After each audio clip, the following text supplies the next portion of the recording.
BJP का मापदंड क्या है? सुरक्षा के मामले में जो इधर रहता है उनको कोई खतरा नहीं होता है, जो बीजेपी की तरफ जाता है सबको खतरा हो जाता है, सबको गार्ड मिलने लगते हैं। 10 दिन पहले वाई, 10 दिन बाद वाई प्लस, फिर 10 दिन के बाद Z.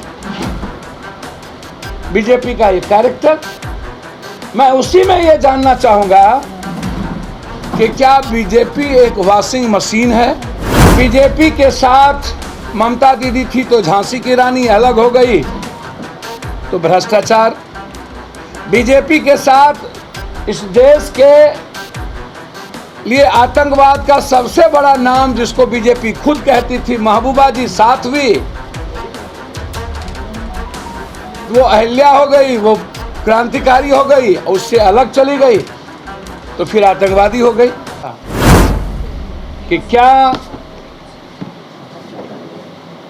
ED, RBI, CBI, election commissioner, Filmistan, सारी संस्थाओं पे क्या आरएसएस दफ्तर हो गए हैं? क्या आरएसएस दफ्तर से ये सारी संस्थाएं तय करती है कि क्या करना है क्या नहीं करना है?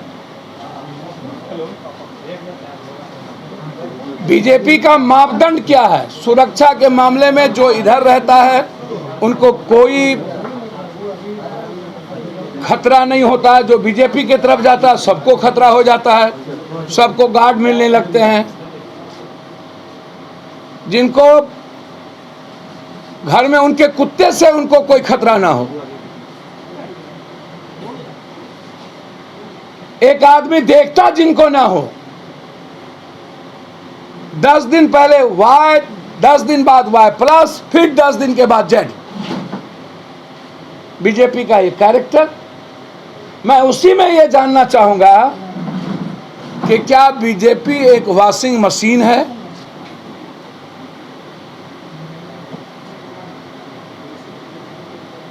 जो हर 1 मिनट में दुनिया की सारी गंदगी वो धो देते हैं।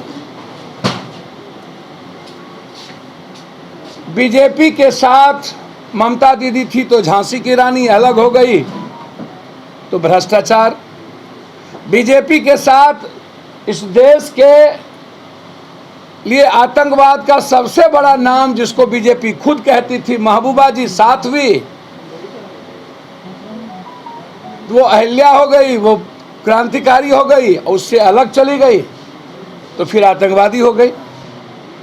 गुलाम नबी आजाद बीजेपी के साथ थे तो फासिस्ट थे, और कांग्रेस के साथ थे, और बीजेपी के साथ चले गए तो वो दूध के धुले हो गए।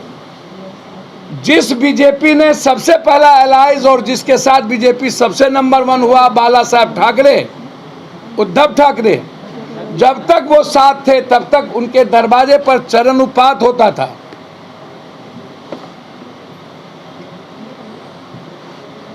और उससे बड़ा देशभक्त धरती पर कोई नहीं था। और जैसे ही बीजेपी से अलग हुए उसकी देशभक्ति खत्म हो गई। उद्धव ठाकरे जी देशभक्ति नहीं रहे। एक ही परिवार का 2 खून, एक देश विरोधी, राज ठाकरे देशभक्त। ये बीजेपी के कैरेक्टर में, खून में और आरएसएस की किताब में है, मेरे में नहीं।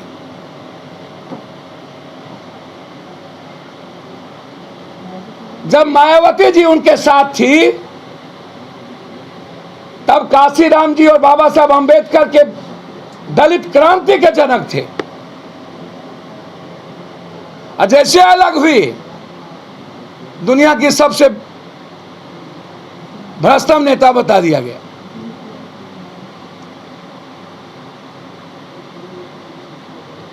जब तक अरविंद केजरीवाल जी बीजेपी के लिए, अन्ना हजारे जी काम करते रहे, जब तक बीजेपी की बी टीम कही गई तब तक अरविंद जी ठीक थे।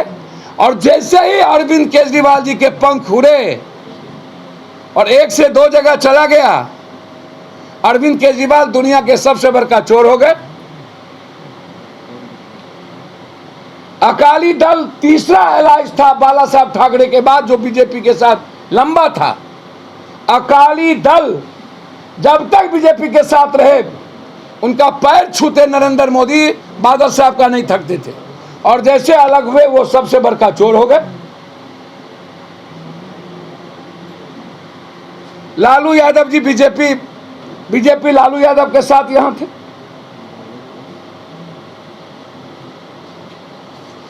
जब तक संजय निषाद अलग थे तब तक वो सबसे बड़े गुंडा थे। संजय निषाद चले गए तो सबसे व्यापम घोटाला के बगल में बैठकर, अपने मुख्यमंत्री के बगल में बैठकर भ्रष्टाचार कर रहा है नरेंद्र मोदी जी कि बेईमानों का जुटान। भारत का सुप्रीम कोर्ट ने कहा येदियुरप्पा से बढ़कर भ्रष्टाचारी धरती पर कोई नहीं, वो इनके आका पैसा पहुंचाने वाला। खुद बीजेपी ने कहा मणिपुर से बढ़कर चोर मुख्यमंत्री कोई नहीं, उसके साथ गठबंधन कर लिए। और सबसे बड़ी बात, पर गमन का आरोप हो और वह व्यक्ति प्रफुल्ल पटेल जो विपक्षी एकता के मीटिंग में बैठे थे, उसके बारे में नरेंद्र मोदी ने कहा चोर सब बैठे थे। और जिसके बारे में फडणवीस ने कहा था चक्की घिसिंग पीसिंग, वो अजीत पवार गलबैया लॉगिंग। War and love everything is fair. जो बीजेपी को गाली दिया वो असुरक्षित, उसको कोई खतरा नहीं। जो बीजेपी के अलग हुए वो दुनिया का नंबर 1 चोर। छगन भुजबल जी 9 साल जेल में रखा इन्होंने। सबसे बड़ा छगन भुजबल जी, वो आप देवेंद्र फडणवीस के बगल में। हमको तो छगन भुजबल जी के बादशाह लगता है, जिनको इतना बड़ा विश्वासघाती शरद पवार, हिंदुस्तान का सबसे बड़ा लीडर, शरद पवार को चैलेंज करने की हिम्मत बीजेपी ने अंतिम कील में काबू ठोका है। उसने मराठा छत्रपति के साथ धोखा किया है, पीठ में खंजर भोंका है। कभी भी प्रफुल्ल पटेल, अजीत पवार और छगन भुजबल जैसे बड़का चोर जो कोऑपरेटिव से लेकर ना जाने किस किस की चोरी ना किया हो, आज बीजेपी के लिए वो मुख्यमंत्री के कैंडिडेट बारे बा। और ये शिखंडी डगरा का बैगन, जिनका ना जमीन ना पगहा, जो लालू नीतीश कुमार के पैर धोते, पैर छूते, जिसको दूर दूर तक सुबह से शाम शिवानंद भाई, ललन भाई का पिकदान उठाते उठाते जिनको फुर्सत ना हो।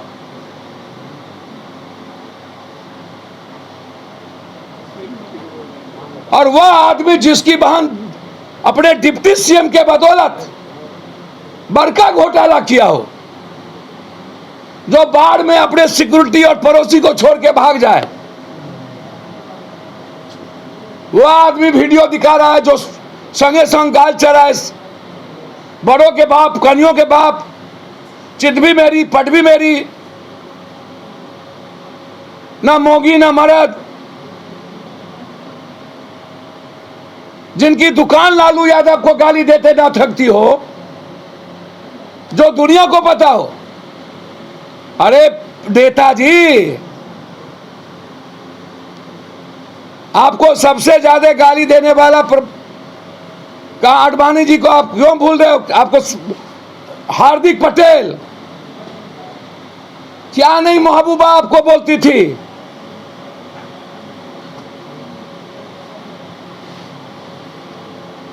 ये मुख्यमंत्री आसाम के, क्या नहीं आप मणिपुर के बारे में बोलते थे? आप उसके हो गए, वो आपका हो गया। राबड़ी देवी जी जिस ट्रेन का कभी जिक्र करते थे वो भूल के ललन जी, और कभी वो डालना किताब में लालू यादव के बारे में। लालू यादव का ना बड़ा दिल है वो, जिसने सब कुछ भूलकर देश की एकता के लिए, जब तक लालू यादव जिंदा, ये चार्जशीट कर दिए। मैं पूछना चाहूंगा, कानून अपना काम करेगा, उस पर मेरा कुछ नहीं कहना। लालू यादव जी गलत सही, आप 9 साल और अटल जी 6 साल, 9 6 15 साल से आप लालू यादव को सजा क्यों नहीं दिलवा पाए? तेजस्वी यादव को क्या समझौता था तेजस्वी जी से कि चुनाव के वक्त जब विपक्षीय एकता, जिसमें आप सबसे बड़का चोर पटेल को बोले और उसको जब ले लिए, तो क्या तेजस्वी यादव जी आपके साथ जिस दिन ज्वाइन कर लेंगे वाशिंगटन में, सामाजिक न्याय के और सामाजिक क्रांति के सबसे बड़े अग्रदूत हो जाएंगे? तब तो ये चोर नहीं रहेंगे, तब ईडी और सीबीआई इनको नहीं डराएगी, तब कोर्ट का चक्कर नहीं लगाएंगे।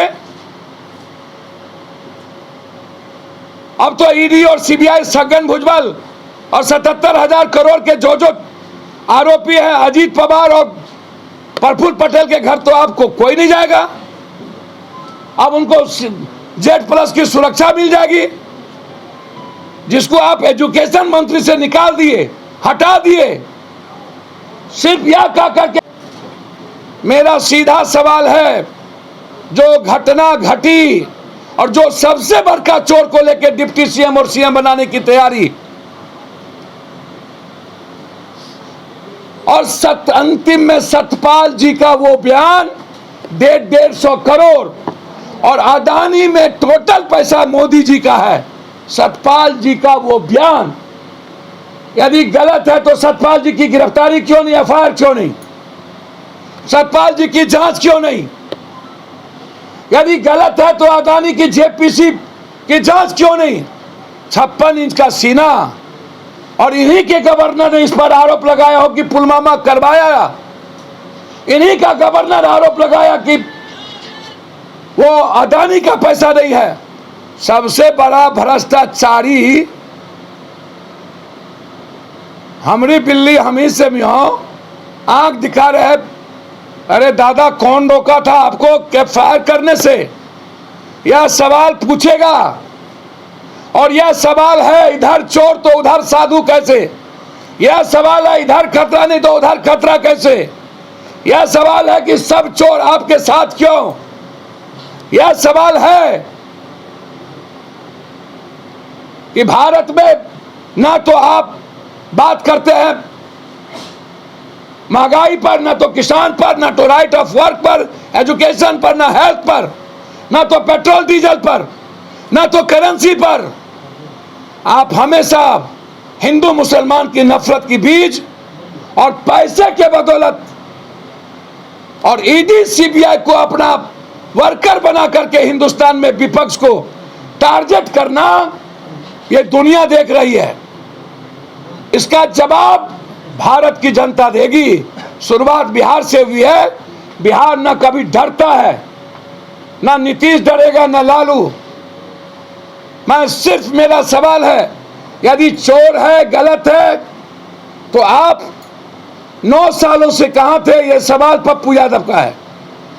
और जिसको आप सबसे बड़ा चोर कहे, उसके साथ आपने गठबंधन किया, और अभी भी सबसे बड़े चोर को आपने एनसीपी तोड़ के साथ लिया। मणिपुर में गठबंधन में आए और सतपाल का कोई जवाब नहीं दिया। इसीलिए जनता एक एक चीज देख रही है, लालू यादव जी रहे या जेल में जाएं, कोई रहे नीतीश कुमार जी, जनता यह चुनाव लड़ेगी। जनता ने मन बना लिया है। धन्यवाद। उसको जेड, उनको जेड, मतलब कहीं पे निगाहें, कहीं पे निशाना, और मीडिया की उपज। हाय रे बाप, तेजस्वी बन गए, जदयू टूट गया। अरे मीडिया के भाइयों, भारत के खून में बिहार का खून हमेशा क्रांति की बीज बोया है। इतिहास बनाने और बचाने की बारी हमेशा बिहार की जनता तय करती है।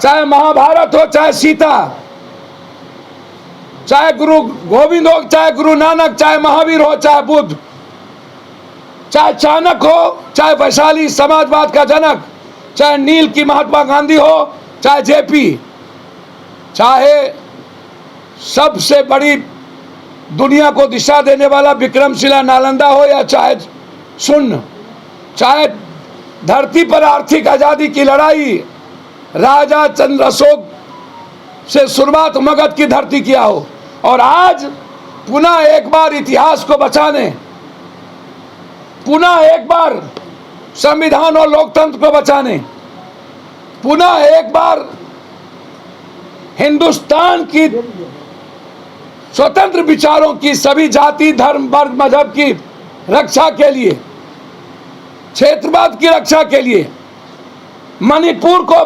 हिंदुस्तान से अलग करने वाली पार्टियों के खिलाफ 150 हत्या के बाद न ट्वीट करना न जाना,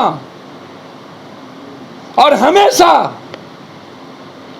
पाकिस्तान और मुसलमान, हमेशा गोधरा पुलवामा कश्मीर फाइल, युग पुरुष की कौन आदि पुरुष, और केरला स्टोरी, और अब सावरकर,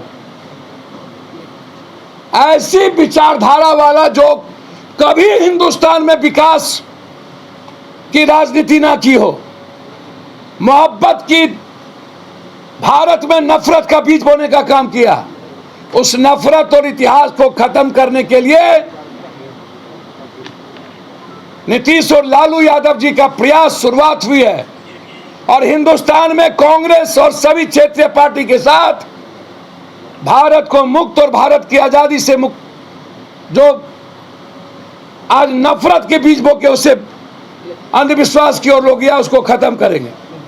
रुके, नहीं आता है जब अलग विचारधारा में रहेंगे अलग अलग, तो विपक्ष के कमियों को तो कोई निकालेगा ना हो। मां बहन की हार्दिक पटेल गाली देता था, और महबूबा सबसे ज्यादा अलगाववाद की बात करने वाला, उनके साथ बीजेपी कैसे गई, और लालू यादव जी के साथ मायावती जी पर आप सबसे आरोप लगाए कैसे गए, और 77 करोड़ का 1000 करोड़ का आरोप नहीं ना है।